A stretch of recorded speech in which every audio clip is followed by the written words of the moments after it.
नमस्कार, मी पंजाब डक्का आणि राज्यातल्या सर्व शेतकऱ्याला सांगू इच्छितो की कारण की राज्यामध्ये आता सर्व शेतकऱ्याचा कांदा काढणं चालू आहे, त्याच्यानंतर गहू काढणं चालू आहे, काही शेतकऱ्याचा हरभरा काढणं चालू आहे, ज्वारी काढणं चालू आहे आणि रॅकवर देखील शेतकऱ्याचा द्राक्षाचा माल देखील आहे.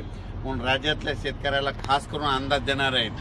ज्यांचा कांदा काढणे चालू असेल तर तुम्ही काय करा, 31 मार्च पर्यंत तुम्ही तुमचा कांदा काढून घ्या. कारण की राज्यामध्ये 31 मार्च पासून ते जवळपास 7 एप्रिल पर्यंत म्हणजे जवळपास 7 दिवस राज्यात मध्ये अवकाळी पावसाची शक्यता आहे. म्हणून हा अंदाज लक्षात यायचा.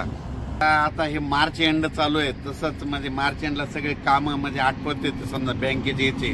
तसं माझं एक सर्व शेतकऱ्याला म्हणणं आहे की तुम्ही काय करा, ह्या मार्च एंड म्हणजे 31 तारखेपर्यंत आपल्या शेताचे सगळं गहू कांदे असलं तर काढून घ्या. कारण की राज्यामध्ये 1 एप्रिल पासून ते 7 एप्रिल पर्यंत म्हणजे जवळपास 7 दिवस राज्यात दररोज आज या भागात, उद्या दुसऱ्या भागात, पुन्हा परवा दिवशी तिसऱ्या भागात, पुन्हा चौथ्या दिवशी पहिल्या भागात असा अवकाळी पाऊस पडणार आहे. म्हणजे सांगायचं झालं तर मुंबईला देखील पाऊस पडणार आहे, पुण्याला देखील पडणार आहे, पूर्व विदर्भ, पश्चिम विदर्भ, दक्षिण महाराष्ट्र, उत्तर महाराष्ट्र, कोकणपट्टी, खानदेश, मराठवाडा मध्ये सगळ्या भागामध्ये दररोज 1-1, 2-2 दिवस मुक्काम करत पाऊस पडणार आहे. म्हणून हा अंदाज लक्षात यायचा.